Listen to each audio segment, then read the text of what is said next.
And we have a talent, and we've been discussing about this, that there's also a sense of a reverse brain drain, which is perhaps not digestible to a lot of Western countries. But Pathikrit, coming to you, let's talk about SpaceX.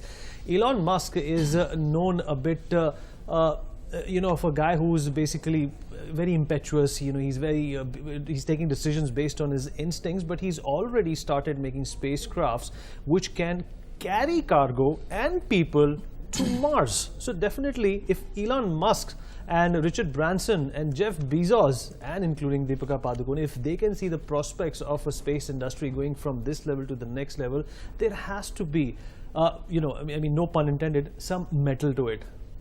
Vineet, I'm personally a very big fan of Elon Musk, and one of the reasons is that he is the kind of maverick entrepreneur who is a change agent. That's the word I was looking for, actually. And so see what, you're talking about the mockery that has, or the discerning attitude with which ISRO is being talked about by some of the Western publications. The same was done with Elon Musk, and his SpaceX company. And yet in the last 15 years, what SpaceX has achieved, I think NASA also, in certain respect, has not been able to do that. And with with shoestring budget. They have been extremely nimble-footed. So in the future, I think ISRO's real competition will be from organizations like SpaceX and Blue Origin. So today, as I was talking about it, the reusable stage 1 rocket coming back after launching a satellite, that fundamentally alters the concept of aerospace industry. And Elon Musk is the person who actually made it happen last year with the launch of Falcon 9H. But the question is, what next for India? That's a very important question. See, if you talk about aerospace, ISRO has done a phenomenal work in terms of taking India to that pinnacle of space research. But the next stage has to be that it cannot and ideally should not be a monopoly of ISRO anymore. ISRO should ideally do hand-holding and allow the private sector to have its own capacity of making satellites, and ISRO should allow them to launch them on their own. So that is important. We need to have multiple players now. It can no more be, if you look at the aerospace industry of United States, you have the Boeings and the Lockheed Martins and the Raytheons. If you want, India's aerospace industry not to get stagnant beyond a point, then you require competition, you require innovations. ISRO is a phenomenally great organization. It actually is a benchmark for many of the other PSUs to follow. But ISRO now has to do hand-holding of many of the private sector organizations of not just making components, but to make complete satellites on their own and having the capacity to launch satellites on their own. I think that is the model that we should look into in the future. I don't know.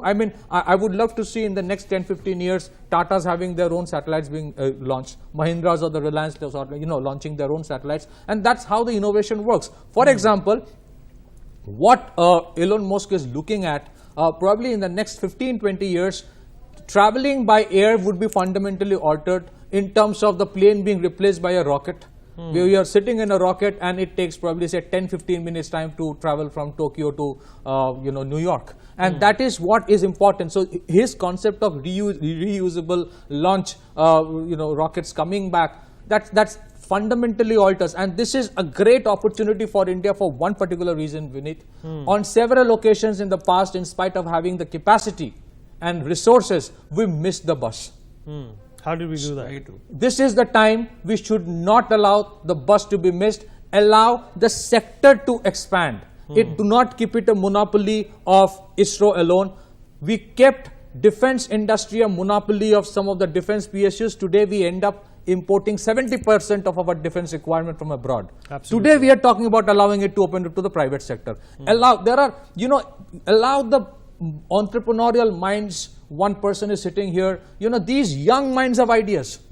Allow the IITs and the NITs to have these incubation centers who would do space research, and they can alter dimensions of what is phenomenally possible. We might not even be able to comprehend, as 20 years back, nobody would have thought a phone would be smart and the phone would be everything. Right. We don't know what can happen 20 years later. Absolutely. So you require the Mark Zuckerbergs and the Elon Musk of India to take that quantum leap. And for that, the private sector is important. For that, individual mavericks studying in the IITs and the NITs, or maybe someone like a Fungsuk Wangru is important. So that But policy incubation. change is also important. Very before that. important. So we have a space policy coming up. I'm hopeful that it will have space again. Within the space policy, we need space for individual entrepreneurs, for the private sector to play a critical role of not just making components, but to make complete satellites and have the ability to launch them on our own. That's what I look at in the future. In fact, Mr. Gupta,